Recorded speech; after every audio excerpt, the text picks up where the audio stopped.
Kawasaki's market share here in the United States is exploding, while most of its rivals, Honda, Harley, KTM, they're in the gutter. Has Kawasaki figured out the secret formula to win in today's economy? Today, that's what we're going to discuss, but we need to get some gas. Let's sling a leg over the baby Ninja and go for a ride. So the United States market for motorcycles apparently had its worst first half of the year in about 10 years. That is not a good sign for the motorcycle market. Despite that, Kawasaki is up 14% so far this year. Now, third quarter, it got a little bit better, is down 5%. Global sales down 7% through September. So the motorcycle market's cooling off.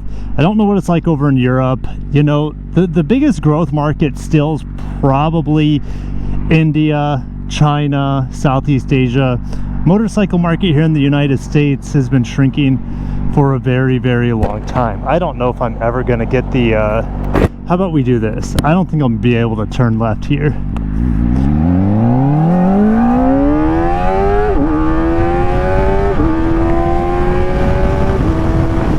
Oh, there we go.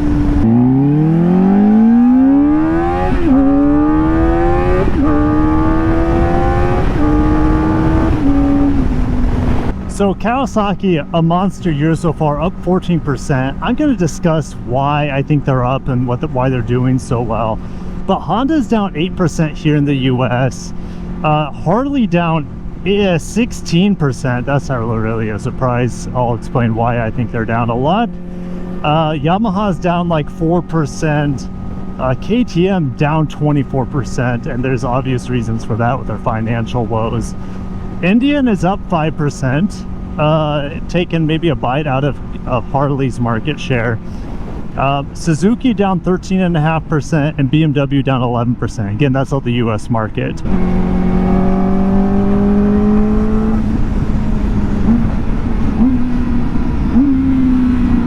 Oh, that's some sand. Careful on that.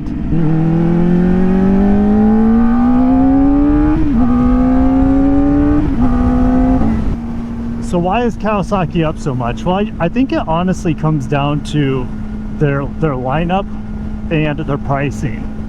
Like the Ninja 500, for example, is incredible. Okay, for the price to performance, it's really good for beginner riders. It's even good as a track bike. And you have the Z500, you have the Eliminator, which uses that same parallel twin. You have the new KLE coming out, which is going to further expand upon that engine's availability in different products. You have all their KLX models, which are quite good, the Sherpas. So they have a ton of affordable models, okay? And their nakeds are great. You have the Z900, Z900 RS too. You just have so much variety. Their sport bikes are great. Obviously, I'm on the ZX4RR. So they have just so much variety and their lineup. They even have cruisers. Let's not forget their cruisers as well, their Vulcans. So they don't really have a major weakness in their lineup. So that is going to lead for them to be able to weather the current situation right now in the market. And the market's obviously cooled.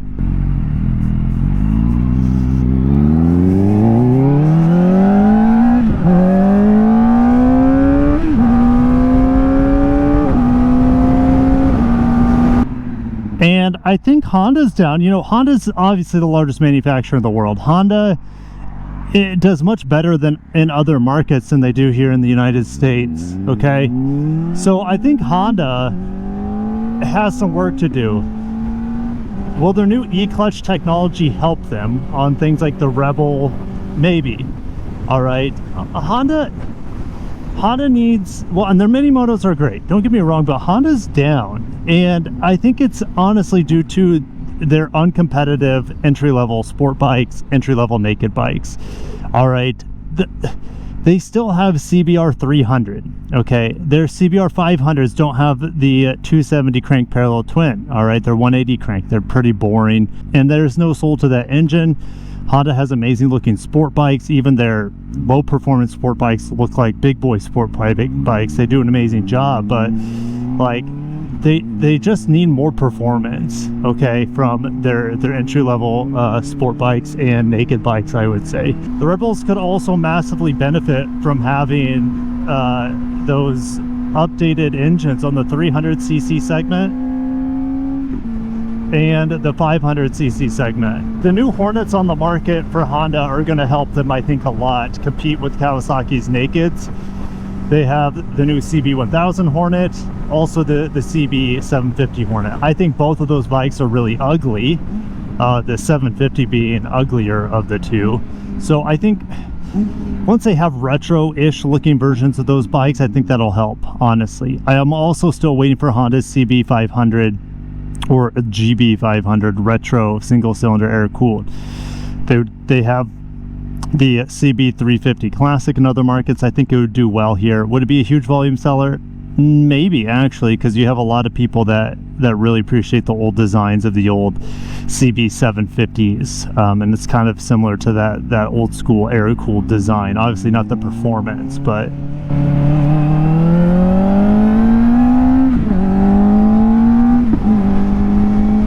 Honda also has their new their V3 turbo or V3 supercharged, electric supercharged bike coming out.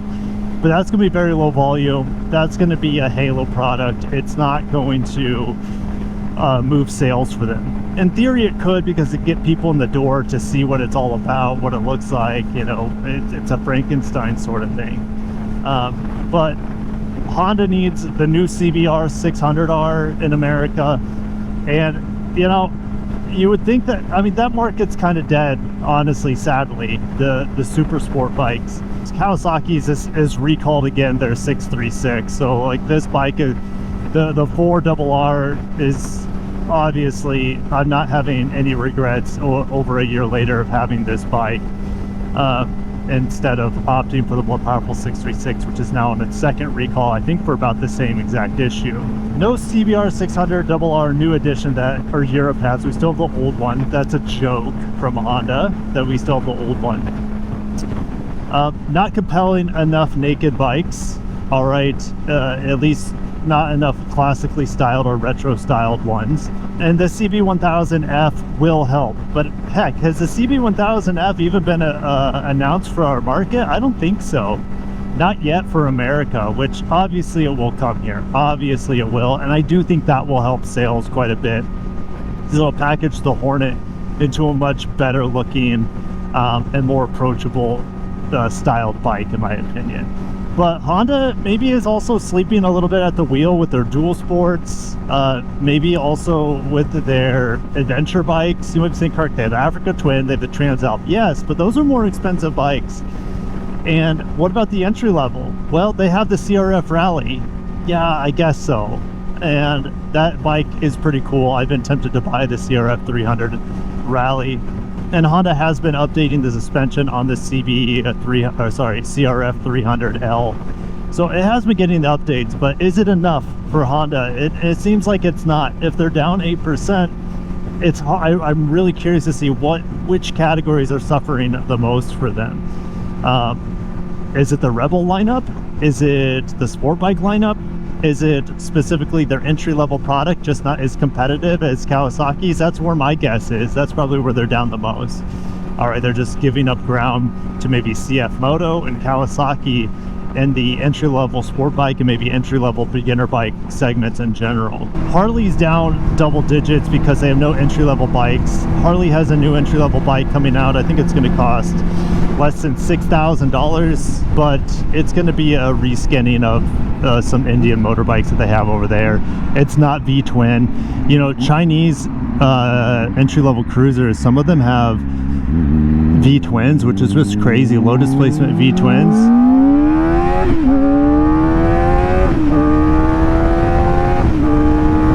Yamaha's been doing a pretty good job updating their bikes with the electronics and stuff. Kawasaki probably the best at it. You know, their parallel twin from the R7 and the MT-07 has kind of fallen behind a lot of the competitors from Suzuki. People still love that triple cylinder that they have. It's very unique, the CP3 to Yamaha with the R9 and the MT-09 and the Tracer models too. Yamaha has a new entry-level dual sport. I think that's going to benefit them. You know, they just killed the XT250. They have the TW200. That bike's been around since the beginning of, you know, the invention of the wheel, the TW. So a new WR150R or whatever it is, I think that's going to help them, honestly, with the entry-level dual sport market. But how big of a volume seller it's going to be, I have no idea. Yamaha has a new V4 coming out to replace the R1. It'll be called the M1, so that's pretty exciting. And Suzuki down 13%. Suzuki has a whole host of issues and old motorcycles, but yeah, I don't even want to go down that road. So we made it home, and Kawasaki is proving to be the champ here in North America with its well-rounded lineup of sports bikes, dual sports, entry-level bikes. They're doing entry-level the best. You might be saying CF Moto has a really good lineup, but people really value Japanese build quality, Japanese reliability, name recognition, brand recognition, all that stuff.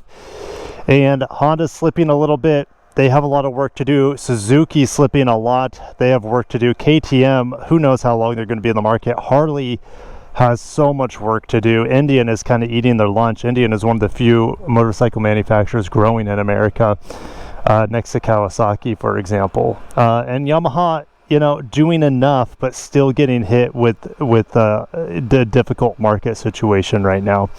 All right, the dog's leashes not doing any favors to the beautiful ZX4RR. So I'll see you guys in the comments. Let me know what you think Honda, Yamaha, Suzuki need to do in their lineups. Harley Davidson needs to do.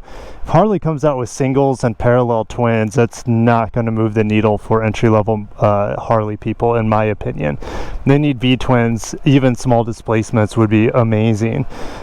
So anyways, I'll see you guys down below. Thank you for watching. Stay tuned for more motorcycle news. Still have the CRF 300, sorry, XR. I wish it was the CRF 300L, but that's the XR 150L from Honda. And I still have my Grom. I need to get rid of it. I need to sell that thing because I never ride it. So anyways, I'll see you in the comments. Stay tuned for more. Hopefully I can swap out the XR soon for a different press bike from Honda. Ride safe out there, guys. I'll catch you in the next one. Peace.